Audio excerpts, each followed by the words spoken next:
Hello and welcome back to the Out of Spec Bits channel. Ford has introduced the 2025 Ford Lightning, which is kind of weird because we already got automakers introducing 2026 model years, but Ford's just showing up with the 2025.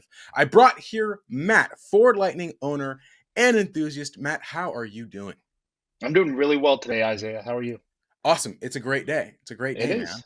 It is. We're always excited in the Lightning community when we get new news, so it's fun to talk about it. Awesome. I love what Ford is doing. And so, yeah, we have the 2025 F-150 Ford Lightning. Not a lot, what it seems on the surface, has changed, but there are some tidbits and some, I guess, more software focused updates that Yes. have improved. Can you give us a bit of some insight of what's changed, Matt?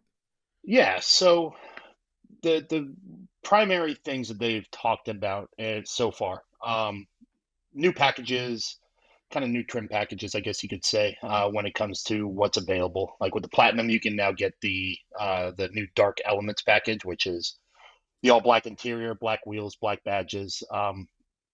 Pretty good looking truck in my opinion. I've always been a fan of that white and black look, especially no chrome, which is one of the reasons why I like the Lightning as it is already. But again, that's kind of cosmetic stuff.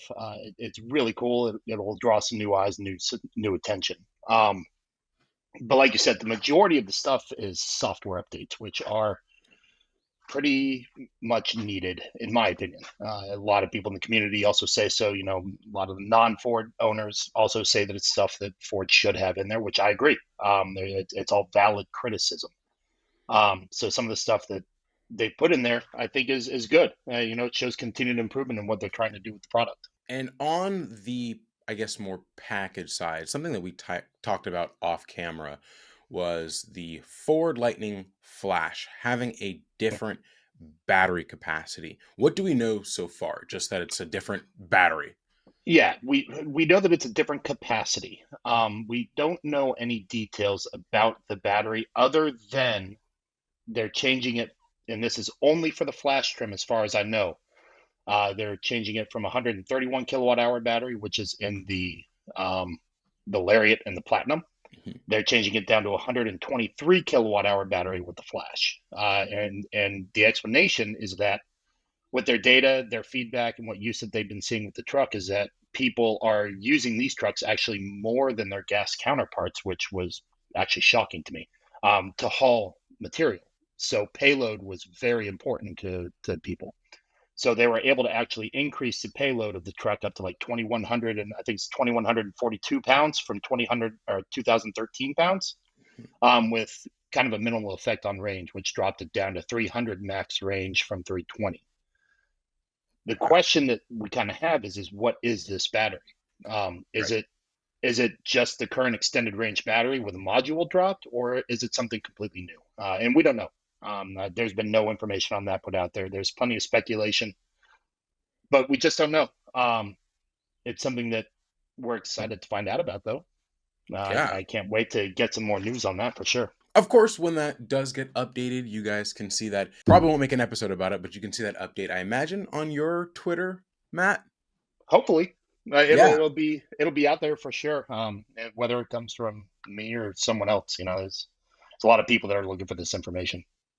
Oh, awesome. Well, yeah, this 2025 Ford Lightning, one of the interesting things with this update is now Ford Lightning owners, this is across all model years, right, using Apple Maps EV route planning with like Yes, CarPlay will automatically route Ford Lightning owners to compatible North American charging standard fast charging stations, Tesla superchargers, correct.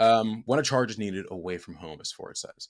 It's Yes, interesting, right? New model year, no native NACS, which I don't think that companies need to be in a rush personally to no. introduce native NACS. But that is something that they have not done, and we're still using adapters. What are your thoughts on that? I I believe that we're going to be playing the adapter game for a long time. When you look at what Ford's doing with the Lightning and with the Mach-E right now, with the Power Promise program, where they're giving free chargers to everybody with installation, it's kind of a thing from a brand loyalty perspective. Is that if all of a sudden they flip over to native NACS, then they're effectively null and voiding their chargers that they've been giving out to everybody because they're all CCS handles and CCS ports. Then you go into the side of it is, from my knowledge, there is no AC adapter that fits Ford's adapter that goes in to be able to plug into a J3400 that will allow for backfeeding for home backup. So there's a lot of things that would need to be addressed. Ford could solve that with, releasing a new cable with a new handle with J3400 in it. They went over the native NACS, but that would create some issues for people that are buying their second Lightning or third Lightning or whatever it may be. Same on the Mach-E. So I don't see the native port happening or needing to really happen right now. That, and so much of the network out there is still split between NACS and split between CCS, that no matter what, you're going to need an adapter. So why make the production changes? Why make everything else more difficult on current customers, not necessarily new customers, but why make it more difficult on all the current customers and the early adopters just to be able to say we now have native NACS as well, when you get the same functionality out of both ports? To me, having an adapter, that's a part of the EV game, and it's going to be for a long time, just because it's not like next year every CCS network is going to flip over and replace every cable that they have on every charger. Mm-hmm. So I don't think that that's something that people really need to be worried about at this time. Yeah, adapters work just fine. It definitely will be interesting to see how this rollout continues with Tesla continuing to build out their network. We now have other networks. Now we look at Electrify America, which will, using Alpatronic, will have native NACS at their stations. A lot of native NACS networks are coming online, but then on the flip side, you have automakers who have their own plans and their own products, and immediately introducing North American Charging Standard J3400 might not fall in line with that. So it's definitely going to be interesting to see how that plays out. Yeah, I agree. And obviously the benefits are there. The NACS handle is so much easier to hold. It's so much easier to handle, thinner cables. There's so much about it that's good. Right. I don't think that the fuss that's being made about it not being on the truck is that really that big of a deal to actual people using them.